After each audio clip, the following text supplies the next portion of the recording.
আমি Abdullah Faisal, PTV news থেকে।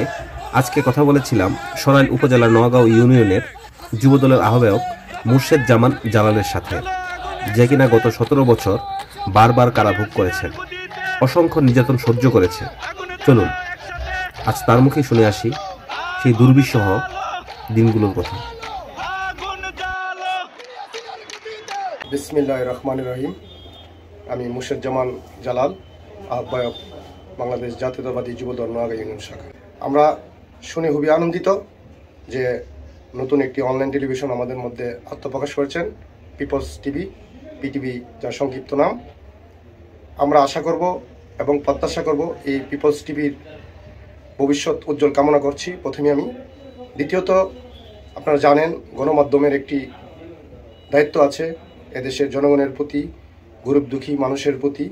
এদেশের নির্যাতিত মানুষের কথা সমাজের কাছে পৌঁছে দেওয়া হয়। গণমাধ্যমের মাধ্যমে সমাজের অপরাধীদের, দর্শনকারীদের খবর জনগণের মাঝে পৌঁছে দেওয়া হয়। আর যদি গণমাধ্যম সঠিকভাবে দায়িত্ব পালন না করে তাহলে এই দেশের জনগণ অন্ধের মধ্যে বাস করে। তাই আমি আশা করব পিপলস টিভি যেহেতু নতুনভাবে আত্মপ্রকাশ করেছে, তারা তাদের দায়িত্বটুকু সঠিকভাবে পালন করবে এবং এদেশের জনগণের পক্ষে কাজ করবে, গণতন্ত্রের পক্ষে কাজ করবে এবং সন্ত্রাস নির্মূলে কাজ করবে, দুর্নীতির বিরুদ্ধে কাজ করবে। তাদের কাজ হবে জনগণের প্রত্যাশা অনুযায়ী, জনগণের পক্ষে। আপনারা জানেন যে গত ফ্যাসিস্ট শেখ হাসিনা সরকার গত 17 বছর এদেশের মিডিয়ার বাক স্বাধীনতা হরণ করেছে এবং এরা সঠিক তথ্য জনগণের সামনে দিতে পারে নাই, সঠিক কথা জনগণের সামনে আনতে পারে নাই। আমি আশা করব পিপলস টিভি এখন যেহেতু গণমাধ্যমের স্বাধীনতা আছে, অবাধ স্বাধীনতার মধ্যে সঠিক তথ্য মানুষের মধ্যে তুলে ধরবেন এবং এদেশের গণতন্ত্রের পক্ষে কথা বলবেন, সাধারণ জনগণের পক্ষে কথা বলবেন। আপনারা জানেন আমি গত ফ্যাসিস্ট শেখ হাসিনার বিরুদ্ধে আন্দোলন সংগ্রাম করতে গিয়ে আমি 3 বার কারাবরণ করেছি। সর্বশেষ যে কারাবরণ আমি করি 2023 সালের 30 অক্টোবর আমাকে ফ্যাসিস্ট শেখ হাসিনার প্রশাসন এবং পুলিশ গ্রেপ্তার করে এবং আমি 3 মাস জেলখানায় ছিলাম। আমি 2024 সালের জানুয়ারির 20 তারিখ জেল থেকে মুক্তি পাই।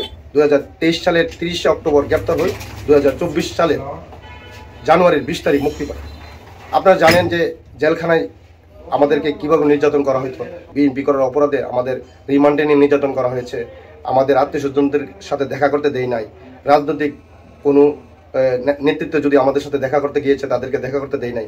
এবং আমরা তো জেলে ছিলাম, আমাদের অনেক কর্মী খালে বিলে বিভিন্ন সময় বিভিন্ন নির্যাতনের শিকার হয়েছে, এমনকি তারা রাতে ঘরে ঘুমাতে পারে নাই। এবং আমার সন্তানরা যখন আমার সাথে সাক্ষাৎ করতে যাইতো তখন কারারক্ষীরা আমাদেরকে সাক্ষাৎ করতে দিত না। আমাদেরকে মনে হইতো যে এই দেশের নাগরিক আমরা না, শুধু শেখ হাসিনা এই দেশের নাগরিক এবং যারা আওয়ামী লীগ করে তারাই এই দেশের নাগরিক।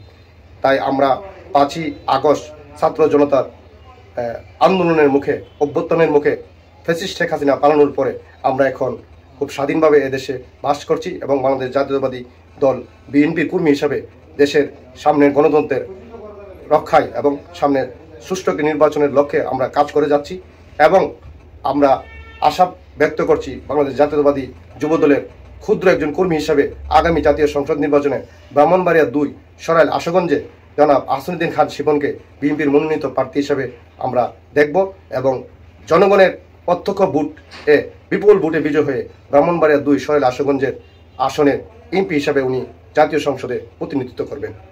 সবাইকে ধন্যবাদ এবং পিপলস টিভির উজ্জ্বল ভবিষ্যৎ কামনা করে আজকের মতো এখানে শেষ করব।